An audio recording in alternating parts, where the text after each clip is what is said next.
नमस्कार, मैं हूं आपके साथ इश्तियाक अहमद और आप देख रहे हैं आर्य न्यूज। स्वागत है आपका उत्तर प्रदेश के खास बुलेटिन में। इस वक्त रुक करेंगे उत्तर प्रदेश की तमाम खबरों की तरफ और वहीं आपको बता दें सीएम इस वक्त की बड़ी खबर सामने आ रही है, जहां पर दिल्ली में सीएम हाउस के बाहर छठ पूजा को लेकर प्रदर्शन देखने को मिल रहा है और वहीं सीएम केजरीवाल के घर के बाहर प्रदर्शन देखने को मिल रहा है। वहीं आपको बता दें विरोध प्रदर्शन में मनोज तिवारी को चोट लगी है और दिल्ली के सफदरजंग अस्पताल में भर्ती कराया गया है मनोज तिवारी को। इस वक्त की बड़ी और अहम खबर, जहां पर सीएम हाउस के बाहर छठ पूजा को लेकर बीजेपी का प्रदर्शन देखने को मिल रहा था और इसी बीच मनोज तिवारी चोटिल हो गए, जिसके बाद चोट लगने के बाद उन्हें सफदरजंग के अस्पताल में भर्ती कराया गया। और वहीं आपको बता दें विरोध प्रदर्शन में मनोज तिवारी को चोट लगी, जिसके बाद उन्हें दिल्ली के सफदरजंग अस्पताल में भर्ती कराया गया और छठ को लेकर दिल्ली के सीएम अरविंद केजरीवाल के आवास के बाहर लोगों का प्रदर्शन देखने को मिल रहा था और इसी बीच प्रदर्शन के दौरान मनोज तिवारी घायल हो गए, जिसके बाद घायल होने के बाद उन्हें दिल्ली के सफदरजंग अस्पताल में भर्ती कराया गया है।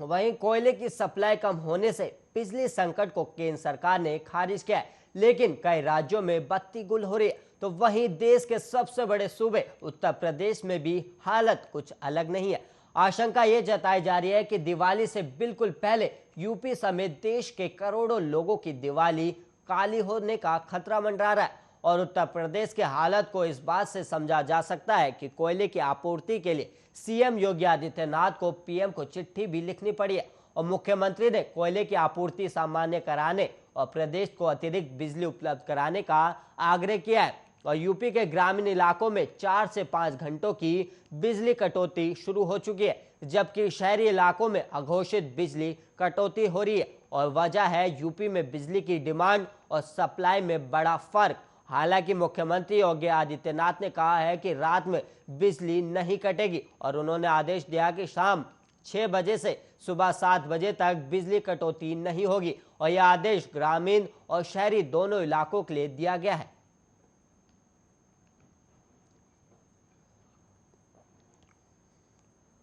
और वहीं उत्तर प्रदेश के मुख्यमंत्री योगी आदित्यनाथ ने पुलिस और प्रशासन के वरिष्ठ अधिकारियों को सोमवार को निर्देश दिया कि वो पर्वों और त्योहारों नवरात्रि, दुर्गा पूजा, दशहरा, 12 फाफाद, दीपावली पर सतर्कता बरते और मुख्यमंत्री ने कहा कि ध्यान रखें कि अराजकता और अव्यवस्था फैलाने वालों पर कार्रवाई की जाए और पर्व और त्योहार की आड़ में अव्यवस्था, अराजकता की किसी भी प्रकार की छूट न मिले। और सीएम ने 5 कालिदास मार्ग स्थित अपने सरकारी आवास पर वीडियो कॉन्फ्रेंसिंग के माध्यम से पर्वों और त्योहारों के दृष्टिगत वरिष्ठ पुलिस और प्रशासनिक अधिकारियों के साथ कानून व्यवस्था की समीक्षा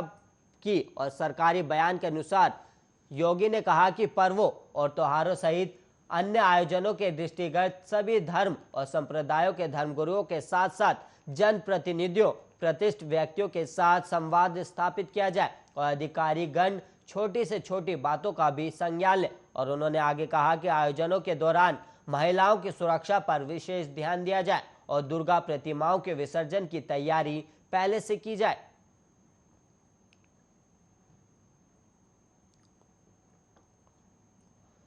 यूपी के कई जिलों में बिजली का संकट बढ़ता जा रहा है। ऐसे में एक वीडियो सोशल मीडिया पर वायरल हो रहा है, जिसमें मुरादाबाद के रामलीला में राम रावण का किरदार निभा रहे कलाकार बिजली की कटौती से परेशान होकर हाथ में मोमबत्ती लेकर मंच पर ही धरना दे रहे और इस वीडियो को शेयर करते हुए लोग यूपी सीएम योगी आदित्यनाथ पर निशाना साध रहे। रामलीला में राम का किरदार निभा रहे कलाकार ने कहा कि हर साल कमेटी को लाइट की सुविधा दी जाती थी, लेकिन इस बार ये सुविधा न मिलने से दिक्कत का सामना करना पड़ रहा है और उन्होंने बताया कि लाइट न होने के कारण हम मोमबत्ती लेकर रामलीला का मंच कर रहे हैं और कई बार मुरादाबाद के बिजली और प्रशासनिक कार्यालय के साथ साथ आयोजन कमेटी के सदस्यों ने नगर निगम से भी इस पर बात की, लेकिन बिजली की व्यवस्था नहीं हो पाई। और स्थानीय कांग्रेस नेता अशोक बसोया ने ये वीडियो शेयर करते हुए लिखा कि उत्तर प्रदेश की रामलीला में लाइट चली गई तो प्रभु राम नाराज और योगी जी जवाब दो। और कांग्रेस नेता संजय निरुपम ने इस वीडियो को लेकर कहा कि सचमुच कलयुग है और यूपी के स्वामाधे राम राज्य में बिजली के लिए स्वयं राम कैंडल लाइट प्रदर्शन कर रहे हैं।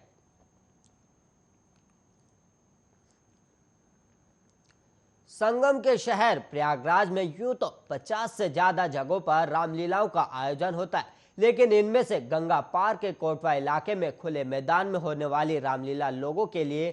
खास आकर्षण का केंद्र होती है। तकरीबन 120 साल पुरानी यहाँ की रामलीला से लोगों का जुड़ाव बनाए रखने के लिए लाइट एंड साउंड की हाईटेक तकनीक का इस्तेमाल तो किया जाता है, लेकिन यहाँ के रामलीला को खास पहचान देने वाली पुरानी परंपराओं और मान्यताओं से कोई समझौता नहीं किया जाता। और यहाँ के रामलीला आज भी मंच के बजाय खुले मैदान में अलग अलग जगहों पर घूम घूम कर की जाती है। और यहाँ की रामलीला के डायलॉग और बीच बीच में बजने वाले भक्ति गीत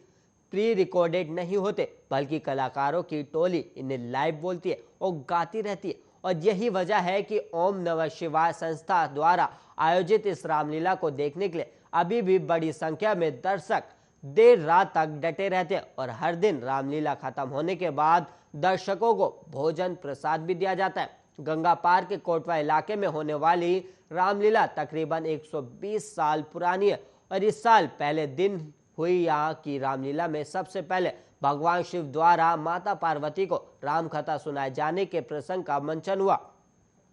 महिला कलाकार ने खुले मैदान में ही नृत्य पेश किया। इसके बाद लंकाधिपति रावण और उसकी सेना द्वारा ऋषियों मुनियों पर किए जाने वाले अत्याचार, उनके यज्ञ और धार्मिक अनुष्ठानों में खलल पैदा किए गए और महात्माओं द्वारा ब्रह्मा जी की पूजा किए जाने और उनके द्वारा अवध नरेश के यहाँ ब्रह्मा अवतार के तौर पर बालक के जन्म होने की घोषणा के दृश्यों को पेश किया गया। और ये सभी प्रसंग खुले मैदान में अलग अलग जगहों पर पेश किए गए और मंचन के दौरान कलाकारों की टोली वाद्य यंत्रों के साथ गीत और संगीत पेश कर रही थी और कलाकारों के डायलॉग लाइव बोले जा रहे थे।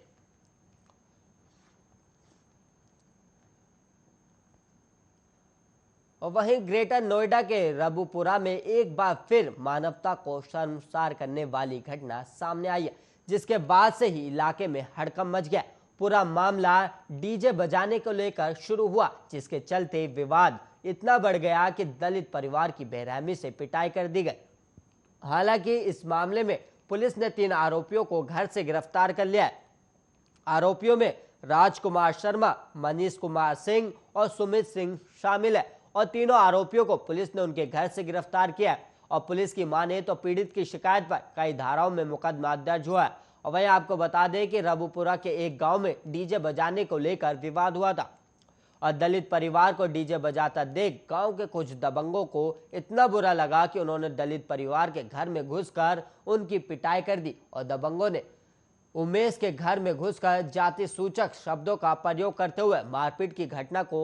अंजाम दिया था। और हमले में रामविलास के परिवार के 4 लोगों को गंभीर चोटें आई थी और पुलिस ने इस मामले में 10 नामजद और अन्य अज्ञात लोगों के खिलाफ केस दर्ज किया था। और वहीं इस मामले के बाद भीम आर्मी चीफ चंद्रशेखर आजाद ने इसको लेकर ट्वीट भी किया था और उन्होंने ट्वीट कर आरोपियों के खिलाफ कार्रवाई की मांग की थी।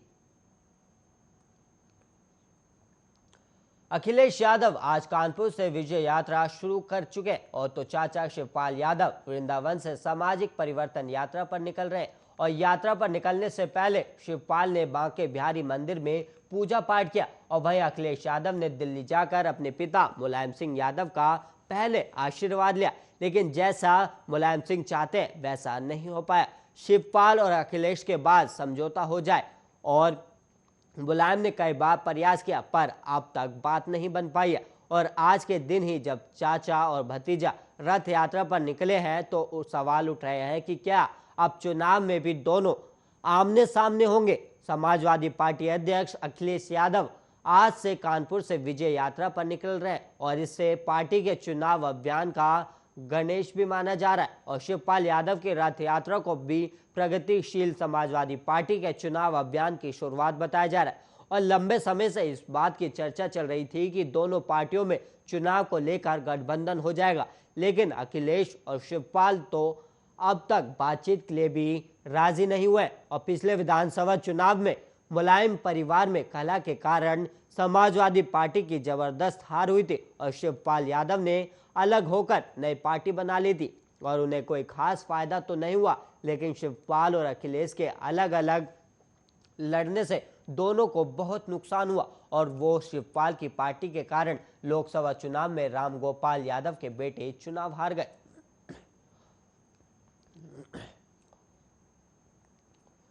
और वहीं कांग्रेस महासचिव प्रियंका गांधी वाड्रा उत्तर प्रदेश के लखीमपुर खीरी की हिंसा घटना में मारे गए किसानों की अंतिम अरदास में शामिल हुई और लखीमपुर हिंसा में मारे गए 4 किसानों और पत्रकार रमन कश्यप को श्रद्धांजलि देने के लिए आज तिकोनिया में अरदास कार्यक्रम का आयोजन किया गया। और लखीमपुर खीरी के तिकोनिया में कांग्रेस से प्रियंका गांधी वाड्रा, राज्यसभा सांसद दीपेंद्र सिंह हुड्डा और यूपी कांग्रेस के प्रमुख अजय कुमार लल्लू पहुंचे और वही अकाली दल से मनजिंदर सिंह सिरसा पहुंचे और संयुक्त किसान मोर्चा ने नेताओं का आभार जताया, लेकिन मंच पर नहीं आने दिया। और साथ ही बता दें कि उत्तर प्रदेश के लखीमपुर खीरी में हुई हिंसा मामले में आरोपी केंद्रीय मंत्री अजय मिश्रा के बेटे आशीष मिश्रा को मंगलवार को अपराध शाखा कार्यालय ले जाया गया, जहां विशेष जांच दल उससे गहन पूछताछ कर रही है। और एक वरिष्ठ पुलिस अधिकारी ने बताया कि अदालत से मंजूरी मिलने पर आशीष मिश्रा को पुलिस हिरासत में लिया गया।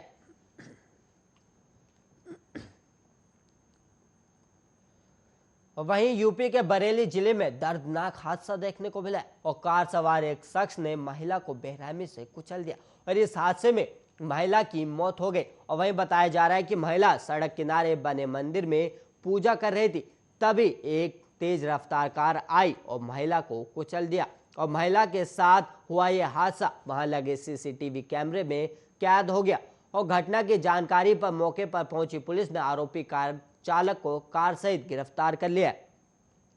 महिला के साथ हुआ यह हादसा प्रेमनगर थाना इलाके के झूलेलाल द्वार के पास हुआ और महिला एकता नगर स्थित वाल्मीकि बस्ती की रहने वाली थी और महिला का नाम नीतू देवी बताया गया। और बताया जाता है कि नीतू देवी झूलेलाल द्वार के पास चौराहे पर बने काली देवी मंदिर पर पूजा कर रही थी और इस दौरान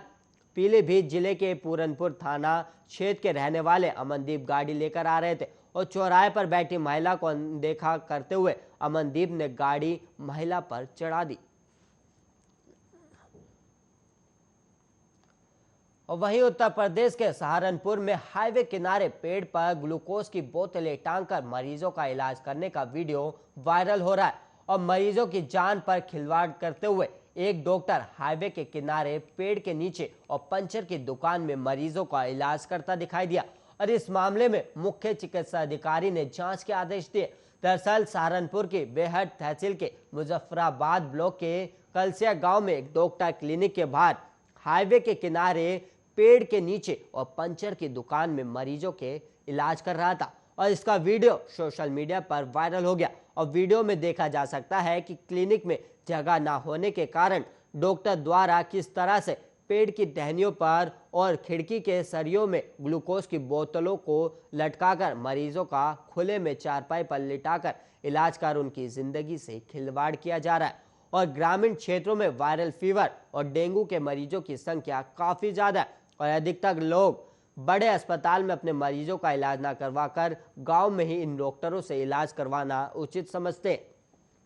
लेकिन इसमें स्वास्थ्य विभाग की कितनी बड़ी लापरवाही है कि वो इस तरह से खुलेआम मरीजों की जिंदगी से खिलवाड़ करने वाले डॉक्टरों के खिलाफ सख्त कार्रवाई नहीं करते। और ये वीडियो वायरल होने के बाद स्वास्थ्य विभाग में भी हड़कंप मच गया और सीएमओ डॉक्टर संजीव मांगलिक ने फिलहाल मामले की जांच के आदेश दिए और वहीं सीएमओ इस तरह से इलाज करने को गलत मान रहे और डॉक्टर के खिलाफ एक्शन लेने की बात कर रहे हैं।